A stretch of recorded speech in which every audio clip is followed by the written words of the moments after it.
Welcome to Wayne County Connection. I'm your host, Michael Sweigart. It's my pleasure to join you again to promote Wayne County as a great place to work, live, and play.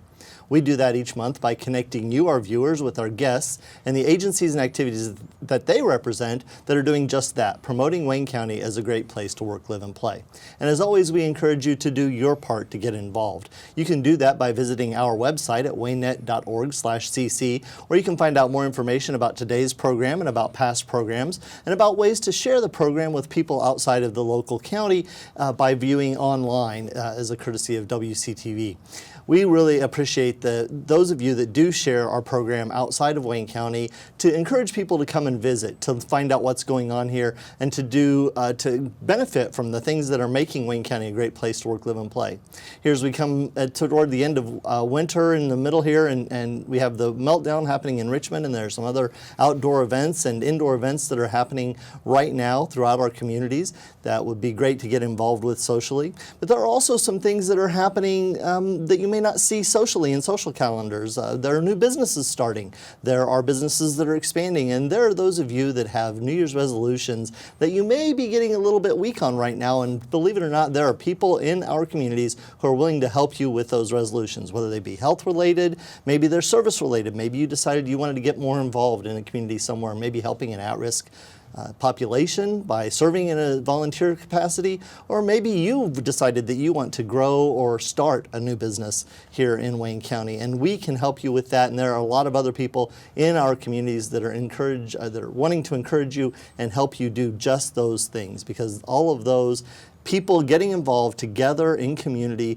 will make Wayne County a great place to work, live, and play.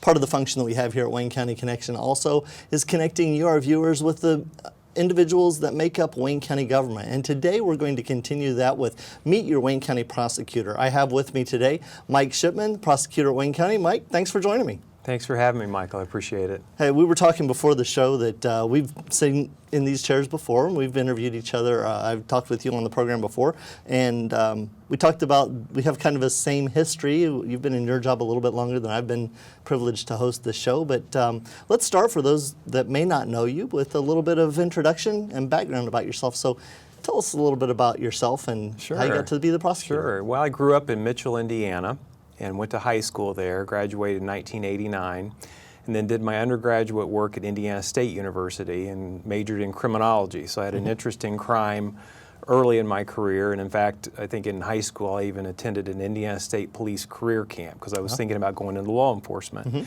So I enjoyed learning about criminal matters at Indiana State, and then when I went to law school at IU Indianapolis, I took a lot of classes in the criminal area. It wasn't really a specialty, but it was just, I took some classes that focused on criminal procedure, criminal law, and was interested then in becoming a prosecutor somewhere in the state. And I had a family member that was a former prosecutor in southern Indiana. And so it was always of interest to me to get into that field. And so I initially worked in a small county in Benton County, Indiana, which is near Lafayette.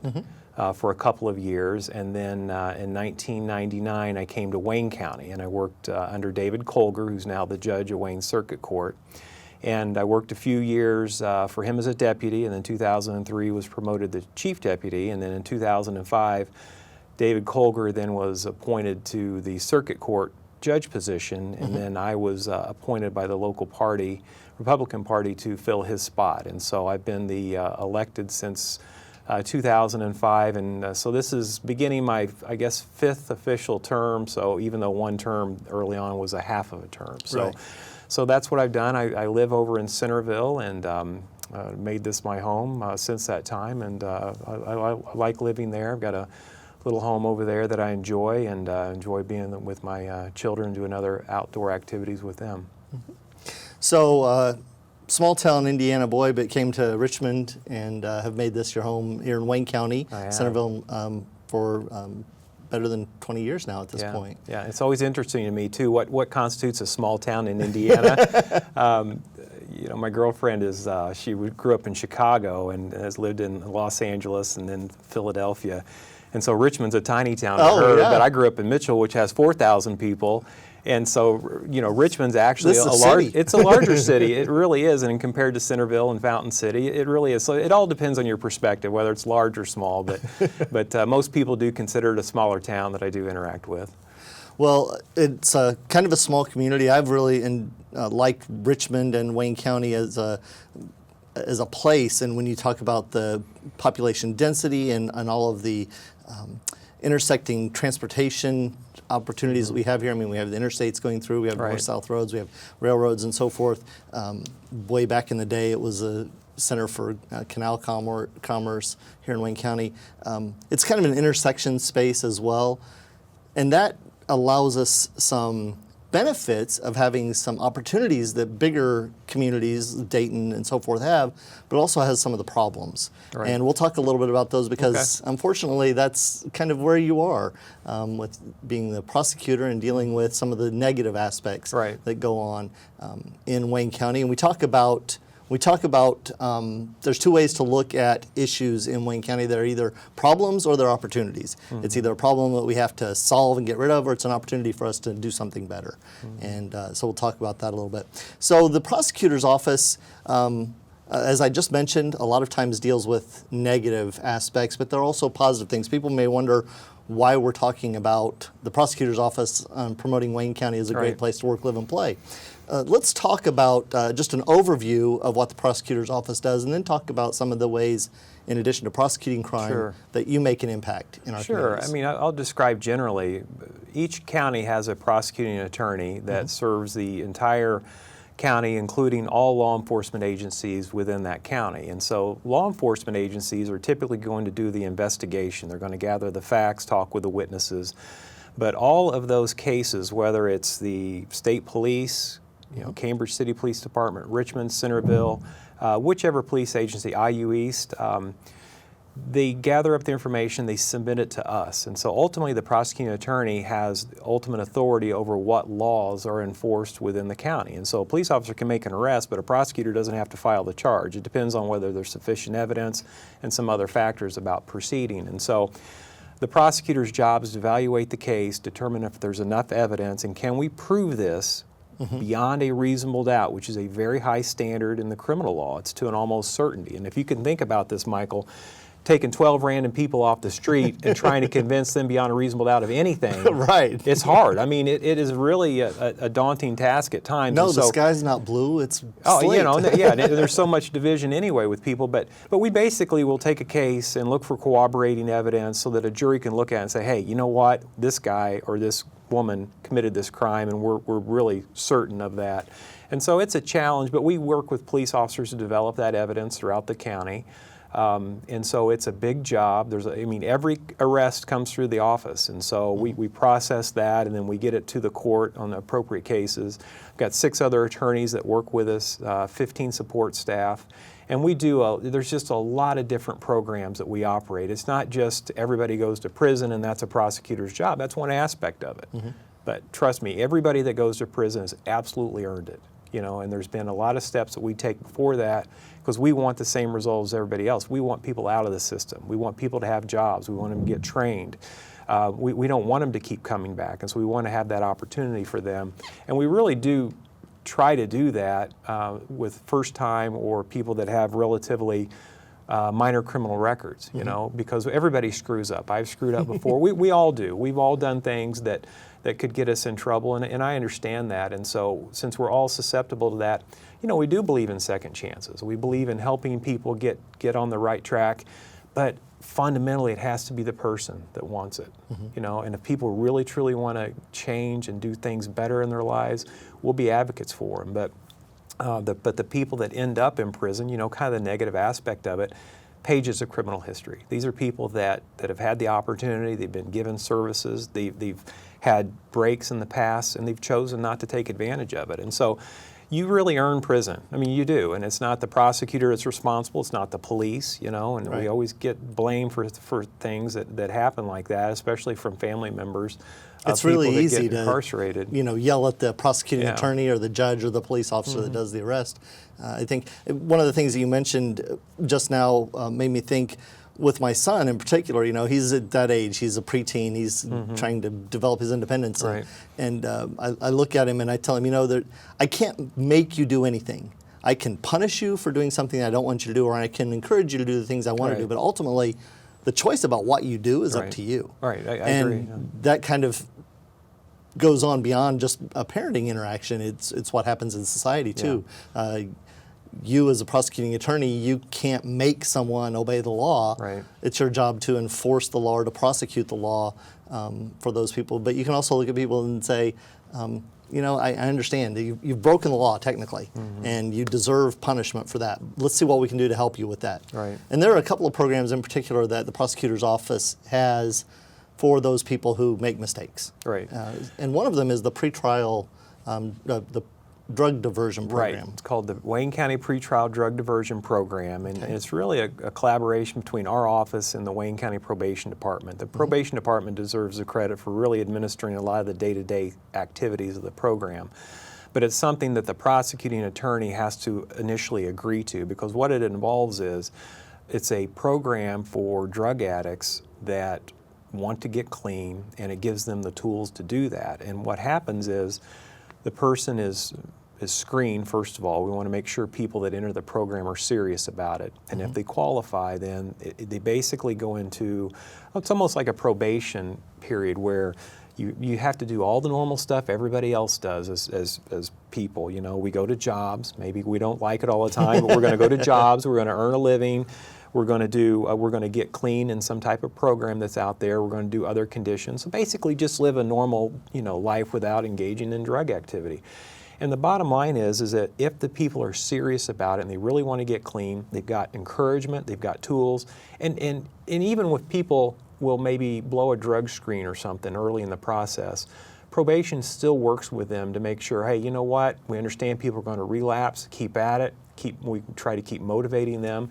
And if they are successful and do the things they're supposed to, and their drug screens come back clean, and they're working, they're supporting their family, doing what, like I said, normal everyday people do, then they can get that charge dismissed at the end of that time period. And that goes away, and so it's not on somebody's record. So typically, if you're a drug user and you get popped for possession of methamphetamine, for example, it's a level 6 felony, and obviously there's some serious repercussions that could happen to that. If you're a first-time offender, more than likely it's going to be mostly probation and try to get you clean. And even if you're convicted, it's not going to be a lot of jail time for a person that has a minor criminal record, where people, again, get into jail time and prison time. They've done it so many times. They've got 6, 7, 8 felonies, 10, 12 misdemeanor convictions, and just refuse to get better. And so I've seen those mugshot progressions of the person who is arrested the first time for methamphetamine possession, and then the 8th time within even a short period of time, a couple of years, and just their physical appearance deteriorates so much. It does. So what you're saying is, somebody who's at the beginning and end of that, you try and help them take the steps by encouraging them with a little bit of oversight. It's not really a punishment at that point. It's more of a correction, a direction and support to keep them from reaching that 8th or so on conviction. And people do complete it. Now, the numbers are never as high as what you would like, but you also have to remember you're dealing with drug addicts a lot of times. And but we are having, and the rate fluctuates, and I don't even know what the latest rate is, but I'm going to maybe say somewhere around 20%, 30%, depending on the month, who's in the program. And so, we always want better numbers ultimately, but I'm still proud of that fact. I'm proud of the fact that these individuals have gotten clean, they've gotten a job, and their lives are turned around. So it's a negative, yes, but it can be a positive. And that opportunity is available for a lot of people in Wayne County. But you know what? If you're just doing it to get out of jail, which we get a lot of people that want to sign up just to avoid jail time, and you're not serious about it, then it's not going to work for you. But it's like anything else in life. I mean, I have people come to me, family members all the time. I need you to correct this or rehabilitate this person or do this.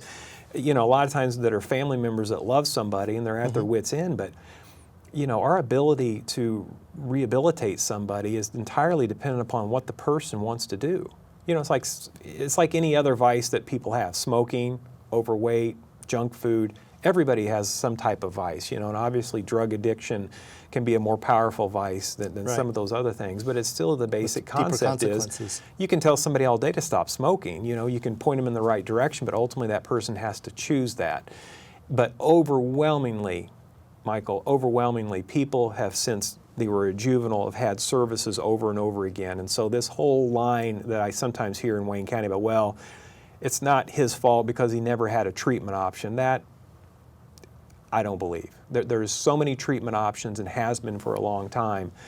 And what I usually find out is when somebody says that, hey, he didn't have an option for treatment, I can go back and look and actually, yeah, here's treatment, here's treatment, here's treatment.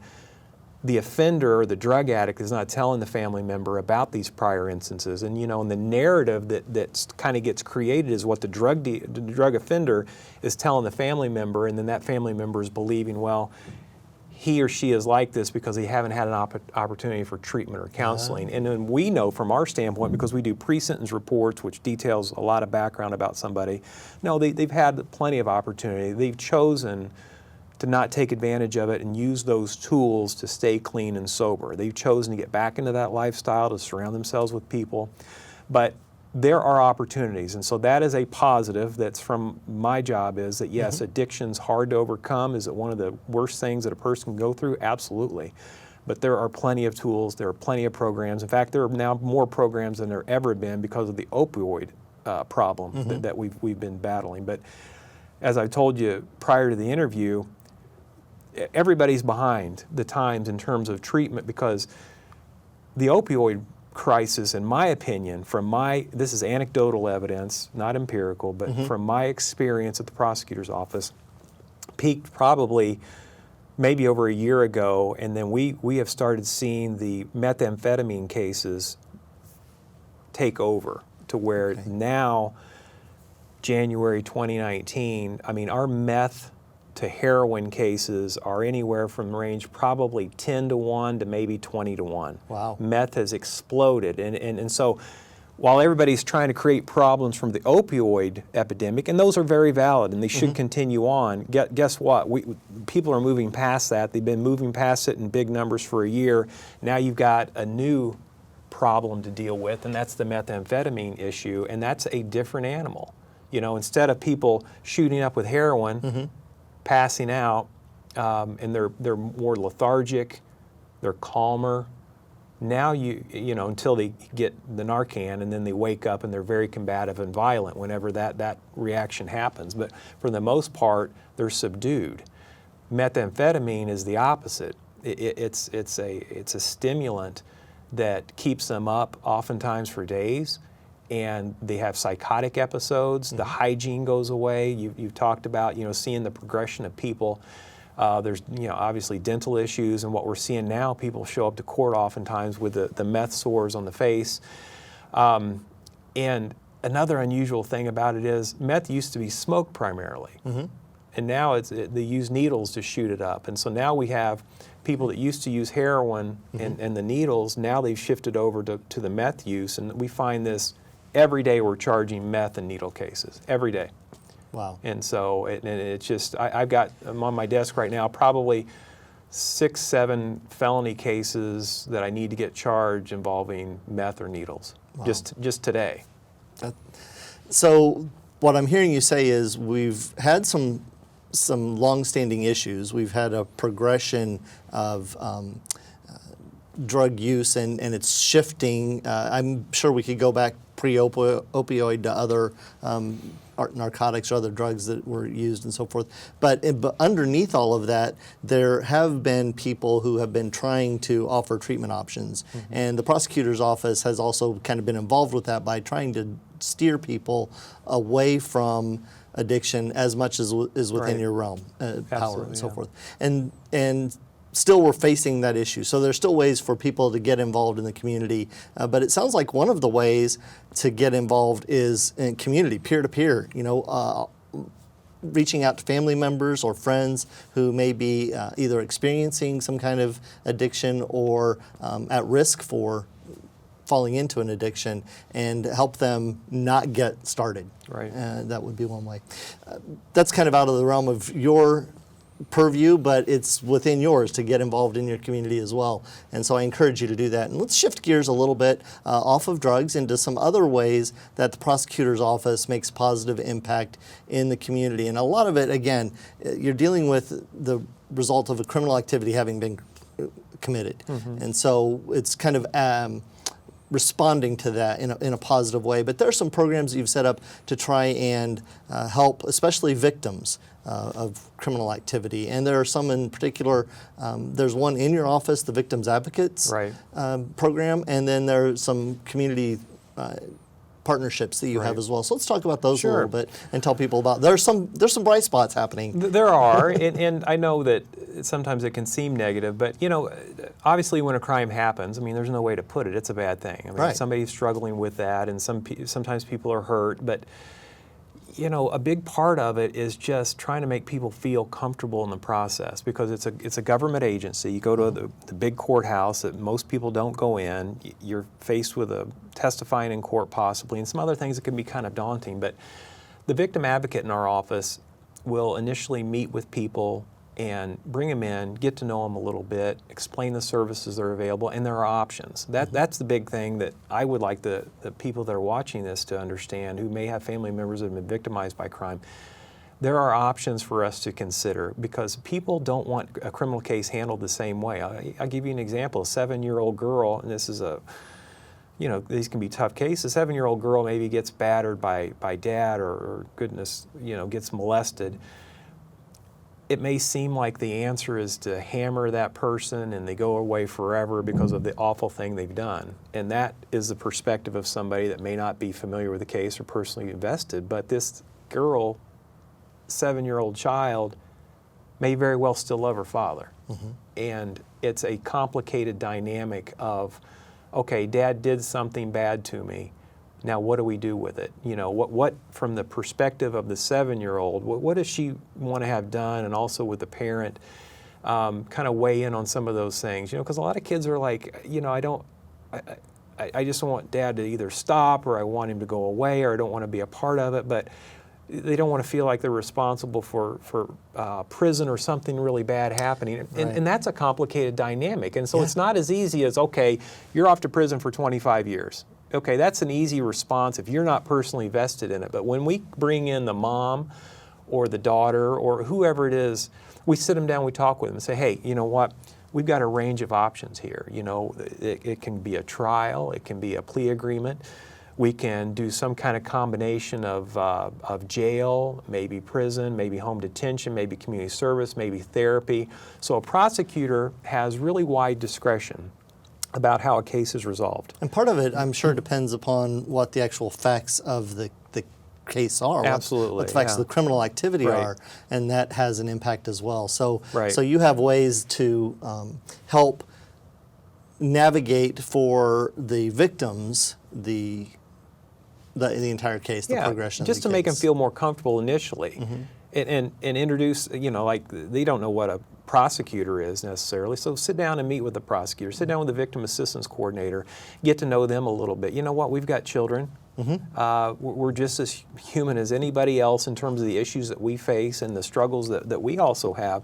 And I think that people feel comfortable with that initially whenever they're coming in to meet with us, when they sit down and we go over some things, and they know they have options and they know they have input. Okay, and I think that's a good positive thing. And then sometimes there's victim compensation that we can get for them to get them reimbursed through the Indiana Criminal Justice Institute for expenses that they may have.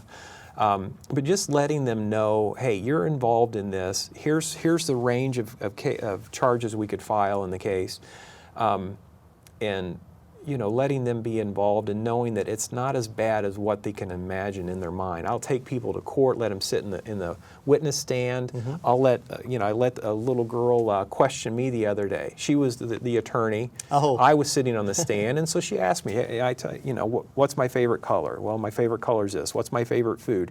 And you get that dialogue going, and you realize it's not as hard as what it seemed like on TV, where somebody's yelling at you, or the judges barking at you or whatever. Yeah. So we help people feel more comfortable in the process as one service that's offered. Okay. And we're coming to the end of our program. We've only got a couple of minutes left. We've got so much more that we could cover as far as the prosecutor's office is concerned. But what are ways that our viewers can get in touch with you or the office to learn more about victims advocates or about what other programs are going on in the community? How do people get in touch with you? One way is through our website. Wayne County Prosecutor's Office has a web page, and so just Google Wayne County, Indiana Prosecutor's Office, and it lists all these services that are available. We also have a Facebook page, which you can Google basically the same name, and get updates on criminal cases, for example, who we've charged, and other services that are offered. And that's how people communicate with me now. Nobody calls me. It's always a message through Facebook now, but nobody ever picks up the phone to call or express anything, you know, like certain social media sites where everybody's all up in arms about something. Nobody ever picks up the phone to call me about it. So, you know, they may be surprised. Ups and downs for that, right? Yeah, there are. That's true, yeah. Yeah, but there is still a phone number, and people can Right. contact you there, and your office is in the Wayne County Courthouse. Right, first floor of the Wayne County Courthouse, and our number is 973-9394. Okay, and we'll have all of that information either scrolling on the lower thirds or available from visiting our website at waynenet.org/cc, where you can find those links as well. Is there any last comment that you'd like to make to our viewers about interacting with the prosecutor's office as we come to the close of our program? I think that we are really wanting to help people with a variety of things that they may not know is out there. I mean, we're working with Ivy Tech on an expungement program that's really in the infancy stage, where we're going to try to help some people that you know, may have criminal records that is prohibiting them from school work or some other type of job. And so I would encourage them to come in and, you know, and if there's issues that they're facing, to at least talk to somebody, victim assistance coordinator, receptionist, an attorney in the office, to see what kind of options are out there to help them, because we really do help people, and we can make a positive difference in many people's lives if they're willing to work with us. Thank you, Mr. Shipman. Mike Shipman, our Wayne County prosecutor, has joined us today. Tell us a little bit about the prosecutor's office and the way that office is making Wayne County a great place to work, live, and play. We encourage you to do your part as well. As I said, get involved. Contact us at waynenet.org/cc. I'm your host, Michael Sweigart, on behalf of our producer, Jane Holman, Wayne County Connection, and Whitewater Community Television. Thanks for watching. We'll see you next month.